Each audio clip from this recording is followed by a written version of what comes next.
Our webinar today is hosted by our founder, the man behind Imploy, Mr. Joshua Dean. We're also joined by our co-founder, Niaz and Shrestha. Any questions that we may have, please direct them to the chat.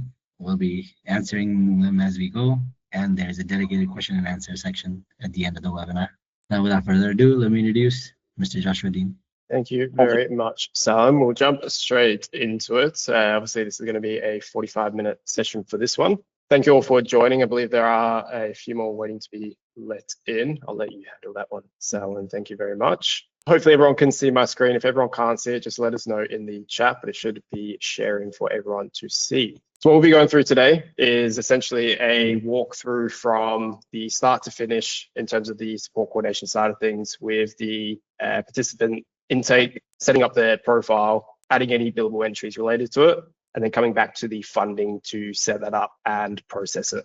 Whether that be through the invoicing or through the claims, we'll touch on both. For the accounting side, there is obviously a lot more detail depending on which path you do take. So we'll cover both of them today so people do have a good idea of it, and then we can send some resources over for a more in-depth view of it. So specifically with the billable tasks, we'll go through creating them, adding the finances, adding any notes and documents, seeing where that is stored inside of the client's profile. With the client intake, we'll set up a profile. We do have one already that is blank, and then we'll go through the service agreement, adding any key details, and we'll go from there.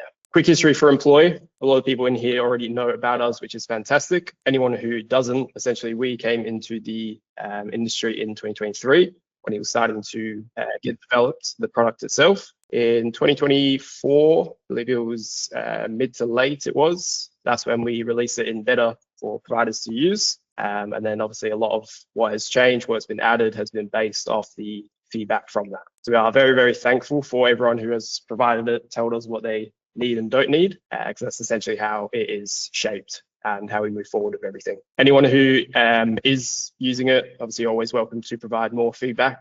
The more the merrier for it.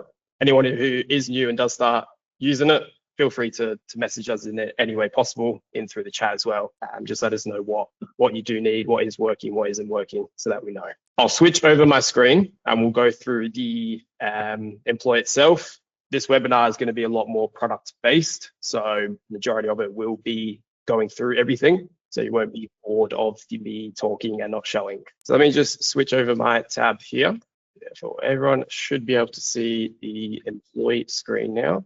So when we first come on, we're going to come onto the dashboard, but for this, we're starting on the client view itself. Now, these layouts have changed. So now we are showing all the clients in one place. So it's a lot easier for the navigation itself. We're still able to filter by client type and search. And we've still got the clients and sites tab. But now we have a lot easier way to actually access the clients' profiles. For this, we're going to start with a brand new client. We do have one in here called Nicole. The only thing that has been added is their name, address, and date of birth. So this is going to be from the very start of what is needed to set up the bare minimum so that everything does work and flow and you don't cause any delays with the billing and the task itself. The old checklist that we had on the right-hand side, this has now been moved into a tab up to the right. So anything that is missing, any key information that is missing, we're now going to have a dedicated view in the complete button where it's going to show us what is needed to actually set this up. So this includes all your funding details, recipients, budget, care plan, and team allocation. Once this checklist is set up and it disappears, the button, that's when you know that the client is fully set up and there won't be any of the delays with the funding itself. If you do have a client or if you do have a profile, you can have a play around with this. I'm going to show you the ways to do it without using the checklist, just so you know where everything is and get familiar with it as well. So on the right-hand side, this is now where we have all of the client information. Everything you can think of is now in one place in these collapsible tabs. So for this specific client, Nicole, who we've just added, the only thing we do have is the primary language and the address and what type of client she is, which for this case is an NDIS. To select them, we can now just select the fields here that are blank, or even just select the area itself if there is one already. Same with the classification, NDS number and reference. Now, important thing to note for these two, NDIS number is obviously the NDIS number for the client. The reference number is the one that's used on the invoicing, if that's the route that you take for the accounting side of it. Once these are added,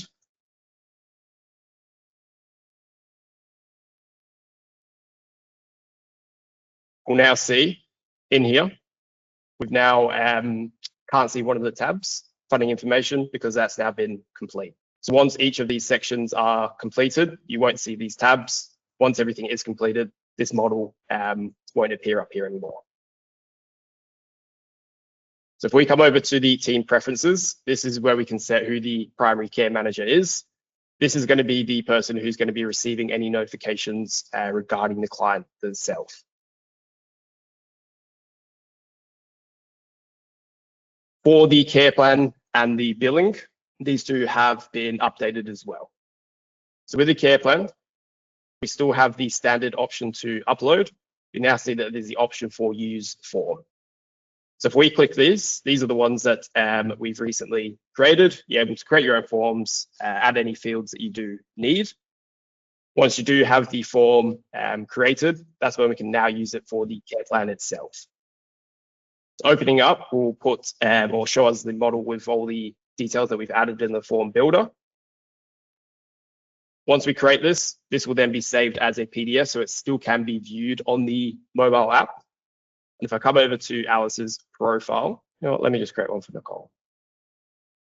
If we do a care plan NDIS, depending on obviously again which fields we do add, I'm just going to quickly fill this one out so you can see.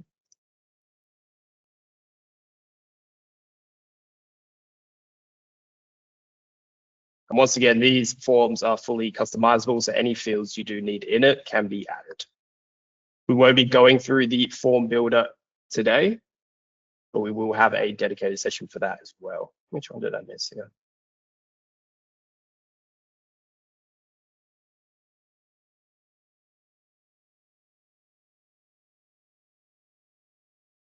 So we can now see once a form is used, it's going to be labeled with the tag form, and clicking this will view the form in a read-only section. These can still be edited as needed as well. Because these are the form style, what will also happen once this form is submitted is the PDF version will also be included. So if you do need access on the mobile app, you can as well. If you do also need to download it, there is the download option, which will give you this form in a PDF format. So now that we've got the care plan and the funding information, the only two things left is the invoice recipients and the budget. With the invoice recipients, we come over to the billing and come into recipients, which is now moved into here. This is where we can select who is going to be the primary recipient or where this client's billable entries are going to be sent to once we do have a billable task that has been completed. So if it's a plan manager or a finance contact, we can add a contact and select who it is. Same with the NDI claims, or if it's the client themselves. You can add all three, and with the finance contacts, you can add multiple to it as well. Once that's submitted, we'll now see that there is only one step left, which is the budget. So inside of the billing, when we come into the budget section, this is where we can set the start and the end. Many of you will be familiar with this. There is a new section that we would like to go through. First to the 28th. Let's do 2 months for an example.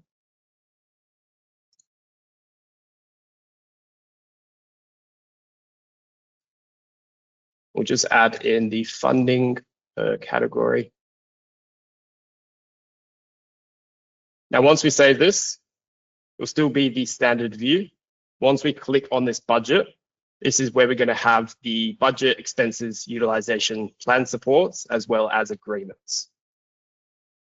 With the budget, this obviously works with the billable entries itself, which we'll get to more when we get to the financing section. Expenses is a breakdown as well as the utilization, which will give us plan remaining and the budget utilization per category in each bucket. The main thing we want to speak about today is the plan supports and the agreement.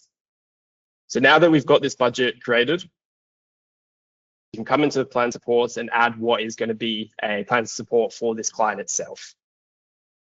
I'll put in one here so we can have a look. So we come in, we add the price code associated, add any details that does need to be changed from the default. We can add the units and then we can save.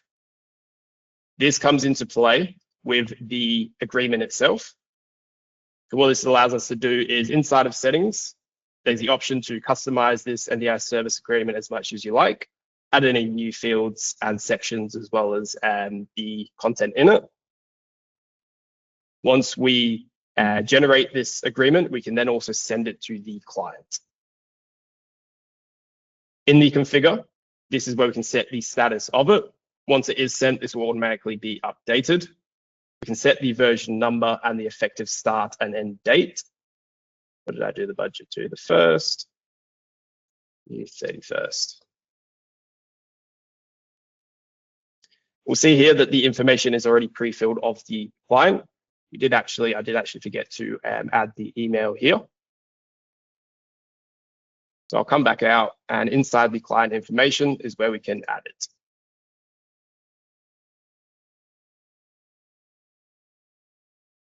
We come back over and open the budget. Come over to the draft one that I saved. We'll see here now that the client's email address has been updated. This obviously comes into play when we are sending the agreement to the client itself. So once you have your template in settings, which this is the default one here, you're happy with the details, you've added any supports and delivery schedule, or you've toggled it off if you don't want to include it, we can then press the send for signing.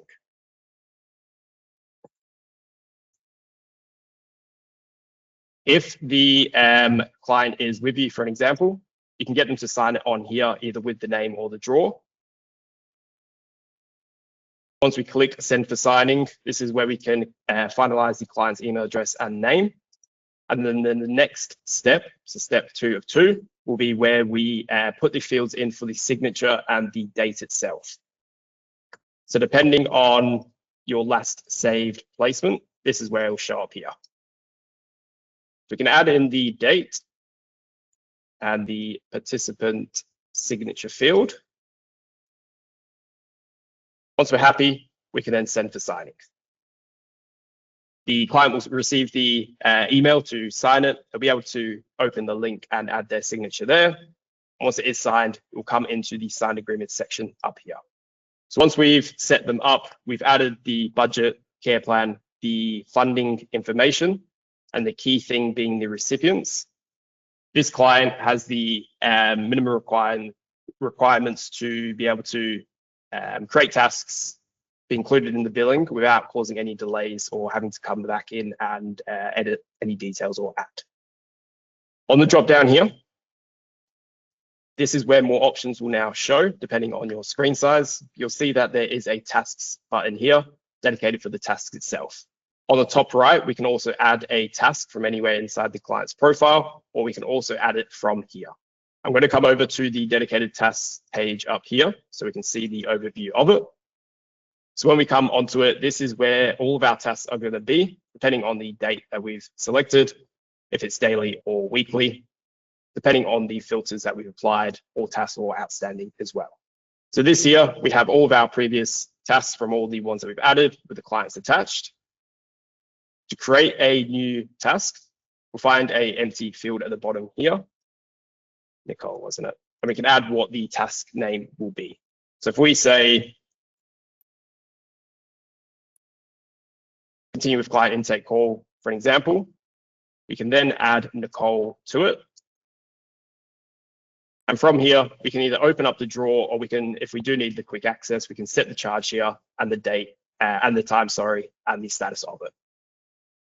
If we actually open up the task, this is where we're going to have the view for the notes, finance, and any documents related to it. So because this is going to be a billable task, we can set the charge here or in the finance section. And depending on what you've imported into these settings, these price books will then show up here. So once we've added the primary charge, this is going to show up here with a P, stating that it is the primary charge for this task. You can add as many charges as needed, as well as multiple durations and claim types per charge. So add another one here. For example, we've still got the primary one, and the time that we add up here, as well as the main page, will affect this primary one. Opening up this task and editing the non-primary, for an example. This will still be included in the billing cycle, and this is where we can also add multiple to it. So if it is an ongoing task over multiple days, or there are different categories for it, this is where we can come in and add them in here. With the notes and the documents section, any notes related to the client. So let's say we've just added this client and we're currently on the call with them. During the phone call, we can add any notes about either the client or what is involved with the task itself.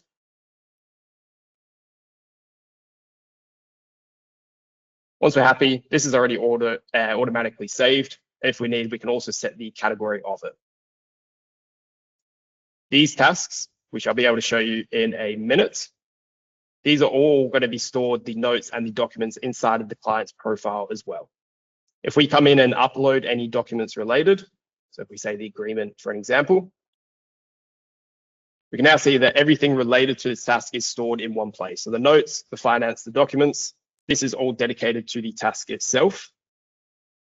All of these will now also be stored inside of Nicole's profile. So once we have completed it, we've added any additional charges if needed. We've added the duration of it. This is where we decide if it, one, is going to be a billable, and two, once it is completed. Once it is completed, we can tick it. If we are confirming that it is a billable, meaning that there is a price book attached and we're going to charge for it, that's when we can then tick the billable toggle. Once this is ticked, we'll see on here, it is a billable and it is completed, which will then add up to the total weekly billable hours. These can be unticked and ticked at any time. These aren't, haven't created, this hasn't created the billables yet. So we're able to fine tune it in terms of if you do decide to complete it, then need to come back later and untick it. That's completely fine as well. Once the billing is, once you're about to do the billing, pressing the sync billable is when the billables will actually be generated. I'm going to come back over to the client's profile first, walk through a few more sections with it, and then we'll come back to the this page here to be able to sync it, and that will then reflect of inside the client's profile as well as the claim type that we are doing. So if we come back over to Nicole's, we'll now see that her task is in here, and we can also access them from her profile as well. So if you do decide that it is easier to work inside of the client's profile itself, if it is a long task, you can still come in, add any details for it, add any additional documents that aren't specifically related to the task, any notes as well, can all be added here while still be able to access the task as well. If we add a task, so this is where the model is going to pop up on inside the client's profile. Same setup as the task overview page. This is where we can just add the name, set the charge, the date.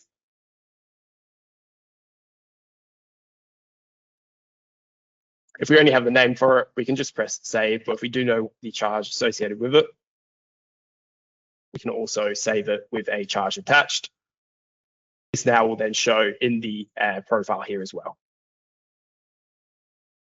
So when it comes to the billing, for Nicole, I did set up both invoicing and claims. Obviously, depending, this wouldn't be a normal situation, but depending on the type of client and the accounting situation, in the recipients is where we would set it. For this example, we will go through the invoicing side of it. We will also touch on the claims as well. So we can see here, for Nicole, we've set the contact as my care and care provider.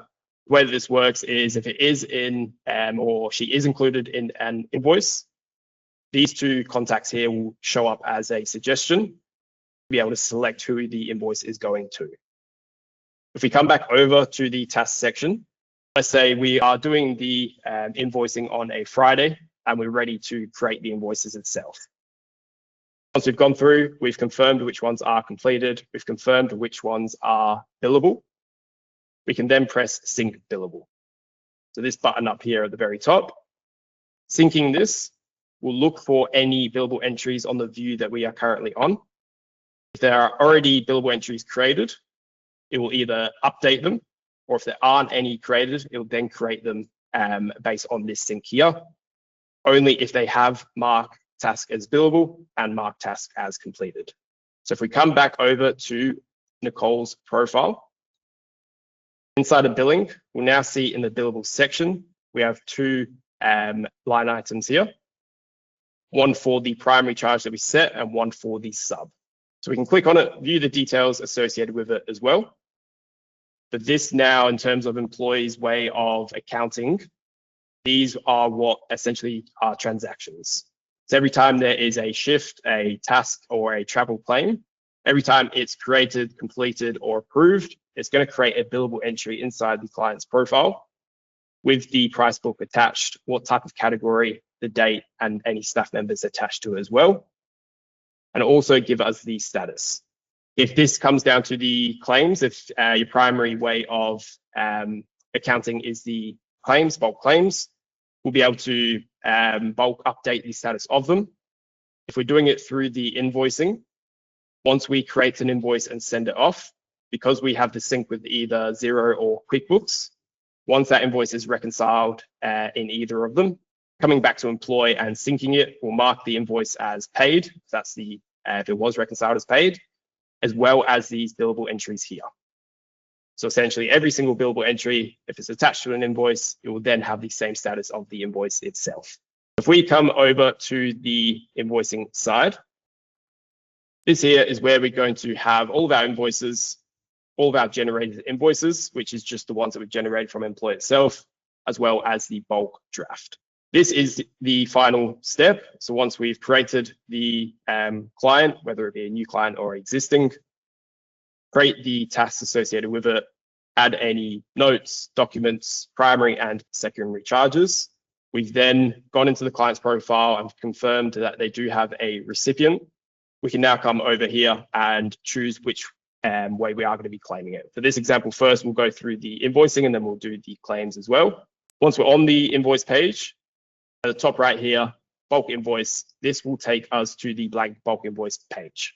So this is where we can select the date range that we need to do the invoicing for. We'd say 26. So if we say the Monday to today, for an example, once we've selected the date range, we can hit apply.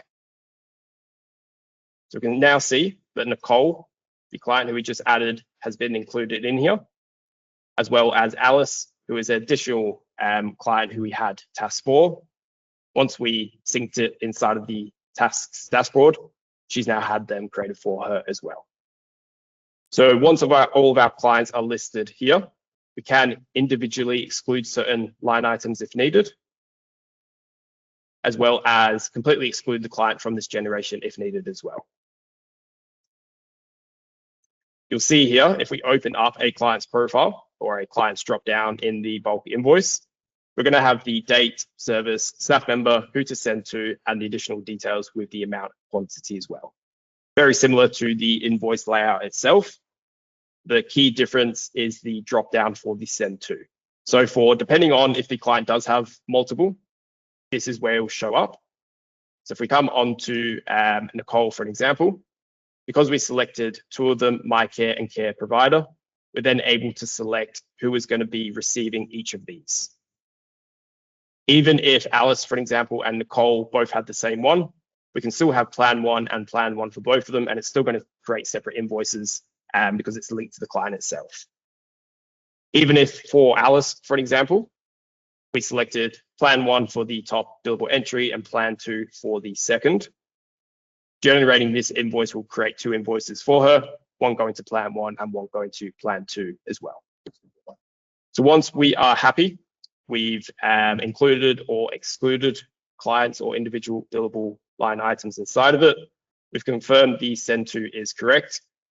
All it comes down to is the due date and if deciding if there is tax included or not included. Once we've confirmed that and selected the due date, we can click generate. So this now is going to generate the invoices. This is a demo account here. What it's going to do is generate it, and depending if it's the Xero or the QuickBooks connection, we'll then send it to there and store it and keep it in there as well. The main key feature with this is the ability to be able to include multiple 10, 20, 30, 100 clients in one generation, be able to select multiple recipients, then be able to bulk send it and be completed with it. If we actually look at one of these invoices here, we can see the description includes the date, the line items and code if applicable, who it's going to, and any terms. So this is essentially taking the invoice template that you currently have, whether it be the Xero or the QuickBooks, using that, sending it, and then we're able to view it from here as well. If we come back over to the client's profile, I just want to go through again the recipients. With the contacts, so we have client, contact, and claims. With the contacts specifically, these are all the contacts that we add inside of finance contacts here. So these will be your plan managers, any third parties, anyone who would be receiving the invoice. You would come in, add them here. So once we go to the client's profile and add recipients, we're able to then select from this section here. What I'm going to do now is create 2 more so that we can go through the claims process. So let me just create another one for Nicole here.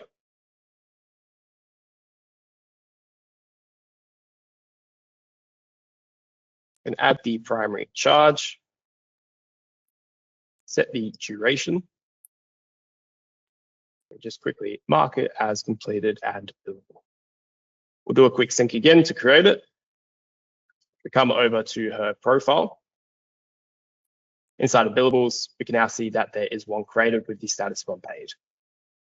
The way that the billable entry statuses work is if it has a status of unpaid, it can be included in a claim or an invoice.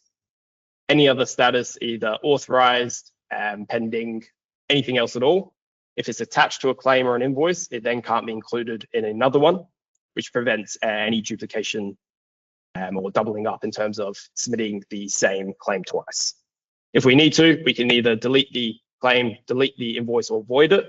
We can either come into here and bulk or as well individually update these statuses.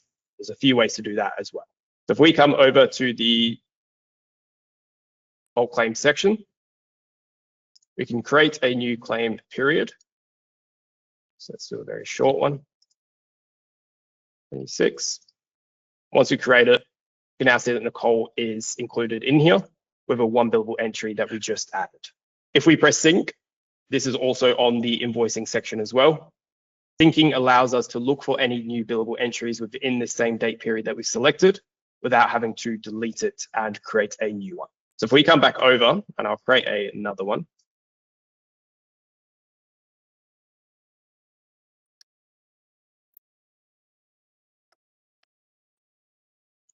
Once we come back over and we sync, you can now see that that billable entry that we've just created has now come up in here because it's in the same period. It's with a client that has bulk claims selected as a recipient.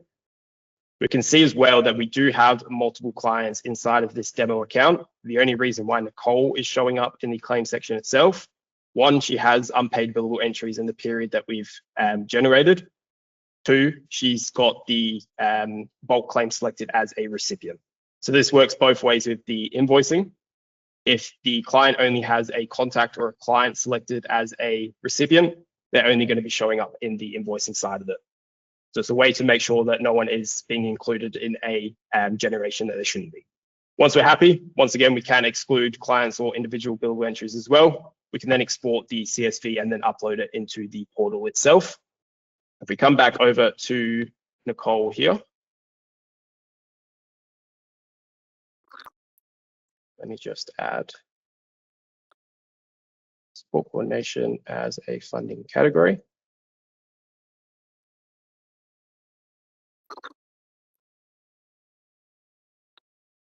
We'll then be able to see the deduction from the budget itself, from the bucket that we have chosen, if there is funding. If it is negative, and I'll show you with Alice, any negative balances will come up with a warning for it. If it has depleted the budget itself, it will also provide warnings on the client when a generation is occurring.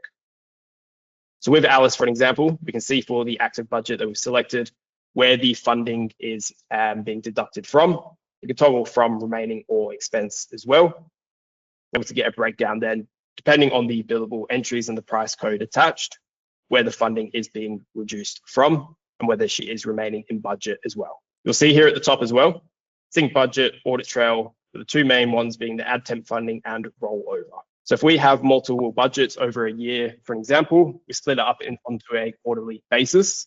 Once this budget has finished, we can then roll this remaining budget over to the next one if we need to. We can select how much and from which category we want to roll over the budget funding from.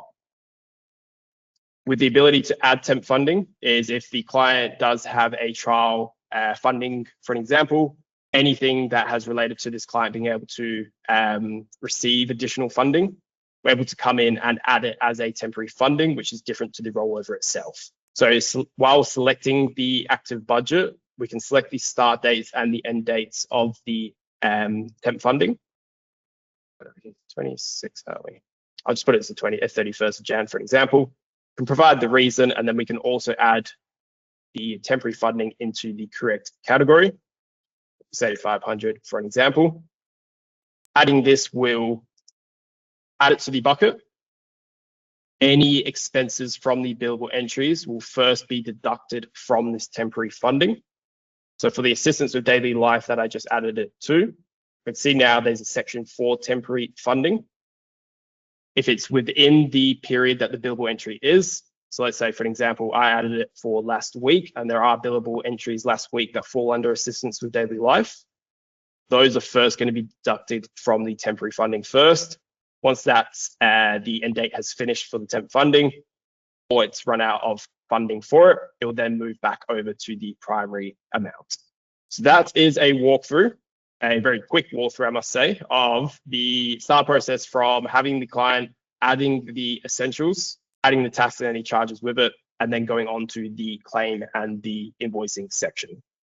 We have done a dedicated section on the invoicing itself. It was the previous webinar, I believe. Each section will have its own deep dive webinar related directly to it as well. So hopefully with this has given everyone a good idea of the start to finish process with the sending of the agreement if applicable, budget, creating the tasks as well. We have only got 5 minutes left, unfortunately, so we may move on to the questions. Has there been any unanswered questions that I haven't answered? Josh, there have been a few questions in the chat. Somebody wanted to take a look at how customizable these forms can be, the service agreements that we created earlier. With the service agreement or the forms? The service agreement. Of course, the forms as well.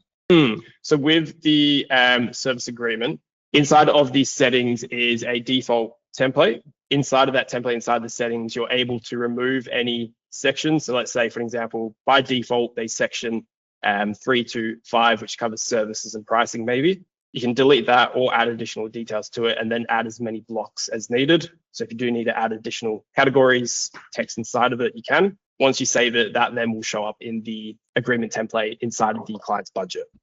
So the default one is, we'll give you the essentials, but yeah, you're able to go in, add any additional text, details, blocks as well. To obviously cover all the legal aspects of it. Perfect. So Josh, earlier in the session, we had somebody from Gurpreet, I believe, who had a question about the NDIS CSVs that our system can generate.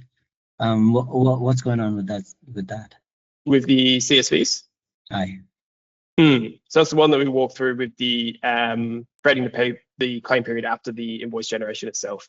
Aye, and I believe Gurpreet is back in the chat and he's confirmed that the claims are working just fine. That is lovely.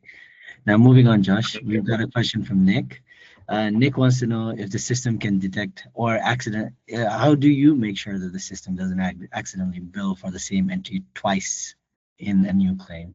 Yeah, so with once you're assigning the recipient, if the recipient isn't assigned to the client themselves, they can't be included in any invoice or claims. So once you assign, so let's say for an example, the client is being, you're sending the invoices to a plan manager, you go into the client's profile and assign a plan manager to the recipient. Once it's assigned, obviously, then it's going to be showing up in the invoicing. To prevent the duplication, it comes down to the status of the billable entries itself inside of the client's profile. So once that billable entry has been attached to a bulk draft, for an example, or in a draft invoice, it will reflect inside of the client's profile that it is a draft. If that draft is left as it is and it's never touched again, that billable entry will remain with that. Unless you delete the draft or manually go into the client's profile and update it, you won't be able to then include the same billable entry in another invoice or claim as well. So that works from draft status all the way up to paid and void. If it's got an unpaid status, it can be included. If it's attached to anything else at all, whether it be a draft or an invoice or a claim, it then can't be included in a number. That's very important now, isn't it? Just to avoid that risk altogether. Now, I myself had a question for you, Josh. Mm-hmm. The tasks feature that we showcased today for support coordinators, is it as good as everything else that's available on the market?